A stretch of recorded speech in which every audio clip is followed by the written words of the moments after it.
जिस विश्वास के साथ मुस्लिम समाज, पासमंदा समाज ने महाविकास अघाड़ी के साथ खड़ा था, उस विश्वास के साथ कहीं ना कहीं पर सौतेला व्यवहार देखने को विश्वासघात हुआ है।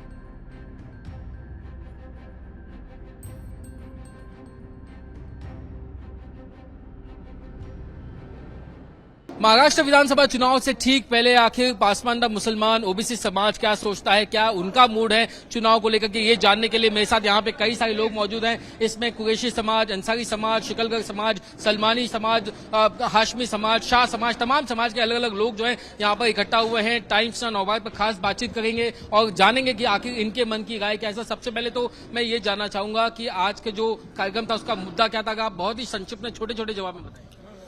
देखिए, आज के कार्यक्रम का खास मुद्दा आने वाला विधानसभा चुनाव। आने वाले विधानसभा चुनाव में पासमंदा ओबीसी समाज हिस्सेदारी चाहता है और जो भी नुमाइंदे आज महाराष्ट्र की 288 सीटों पर नए नुमाइंदे चुनकर आने वाले हैं, हम उनसे संरक्षण, एजुकेशन, हमारे बच्चों के लिए तालीम, इस पर चर्चा करना था। हमारी बातें चल रही थी, ये नजरअंदाज कर रहे थे, इसलिए हम यहाँ पर। लोकसभा चुनाव के अंदर तो एकजुट होकर के एक मत दिया गया और कई सारी जो महाविकास अघाड़ी की जो पार्टियां हैं, नेता हैं, उनको फायदा पहुंचा। क्या वही पैटर्न जो है अब वापस विधानसभा में महाराष्ट्र में दिखाई देगा या फिर अब हालात जो है अलग होंगे? आपका क्या है? देखिए, मेरी पर्सनल व्यक्तिगत अगर आप राय पूछते हैं तो पैटर्न चेंज होगा, क्योंकि जिस विश्वास के साथ मुस्लिम समाज, पासमंदा समाज ने महाविकास अघाड़ी के साथ खड़ा था, उस विश्वास के साथ कहीं ना कहीं पर सौतेला व्यवहार देखने को। विश्वासघात हुआ है? नहीं, विश्वासघात तो नहीं कहेंगे, सौतेला व्यवहार देखने को। सौतेला व्यवहार। आप बताइए, उद्धव ठाकरे से आप खुश हैं या नाराज हैं, खासतौर से लोकसभा चुनाव के बाद से लेकर अब तक? दरअसल हम किसी का नाम ले रहे, पार्टी महाविकास आघाड़ी का एक एक करके सभी के बारे में नहीं, आप बोल रहे, पूछे, आप सवाल पूछने का आपका हक है वो। दरअसल महाविकास आघाड़ी में जितने घटक पक्ष हैं, इन्होंने लोकसभा इलेक्शन के वक्त में हमसे विनती की थी। उस विनती को मान देते महाराष्ट्र के तमाम बुजुर्गों ने, तमाम बिरादरियों के सदर, प्रेसिडेंट, महाराष्ट्र में रहे जनता, उलमाए कराम, तमाम मसाजिदों को, मदारिसों को, तमाम ने इत्तेफाक होकर मुसलमान समाज का वोटिंग उनको दिलाया था। साथ ही साथ वोटिंग का परसेंट जो 22 और 25% था, वो 80-90 तक 100 तक लेके जाकर उनको वोटिंग करवाया। अभी भी देंगे? अभी पहले तो ये मैं उनको इतिहास आपको याद दिला रहा हूँ कि उनके हमारे वोटों की वजह से वो चुनकर आए। क्या वो भूल गए ये बात? वो भूल गए ऐसा हमें लग रहा है। वो बात वो भूल गए हैं। मैंने उद्धव के बारे में पूछा, अब आपसे पूछना चाहूंगा अजित पवार के बारे में, या फिर मैं आपसे सीधे पूछूंगा शरद पवार के बारे में। उनसे कितनी उम्मीद है, क्या उनके काम से खुश हैं? शरद पवार के काम से हम खुश हैं और उनके साथ साथ रहेगा। शरद पवार साहब का काम भी अच्छा है। शरद पवार साहब बहुत पुराने हैं और शरद पवार का अभी भी जो काम है बहुत अच्छा है। इस उम्र में भी अच्छा काम कर रहे हैं। अच्छा काम कर। मैं आपसे जानना चाहूंगा, कांग्रेस से कितनी जो उम्मीदें थी, उन्होंने बताया कि संविधान खतरे में है, क्या वो बात, वो लाइन अभी भी आपको हजम होती है, वो गले से उतरती है? उनको मुसलमान, टोटल हिंदुस्तान के मुसलमान ने सेकुलर पार्टियों को अपना फर्ज निभा के उन्होंने ईमानदारी बताई। अब उन्होंने मुसलमानों के सेफ साइड के लिए और उनके जान माल वक्त की हिफाजत के लिए उन्होंने उनका फर्ज निभाना चाहिए।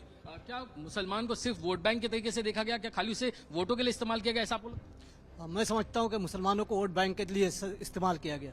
इसकी एक बड़ी वजह यह है कि महाविकास अघाड़ी में अगर कांग्रेस बड़ी पार्टी है, बड़ा भाई है, तो कभी राहुल गांधी ने यह भी नहीं कहा कि मुसलमानों का मतलब ऊपर नाम नहीं लिया। माइनॉरिटीज की वो बात करते हैं, लेकिन कभी भी आप ध्यान दो, आदिवासी सब बात करते हैं, मुसलमान नहीं बोलते। मैं एक एक करके सबसे खाली यही एक ही सवाल पूछना चाहूंगा, क्या आपको लगता है कि मुसलमान का सिर्फ इस्तेमाल किया गया पिछले चुनाव में वोट जीतने के लिए, वोट पाने के लिए, आघाड़ी को जीतने के लिए? खाली आप यस या नो में अगर मुझे बताएं, हाँ या ना,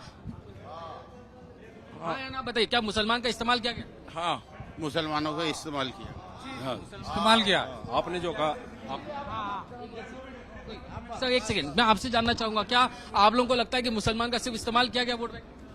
जरूर इस्तेमाल होता है वोट के लिए। हर इलेक्शन में मुस्लिम हमेशा इस्तेमाल होता है।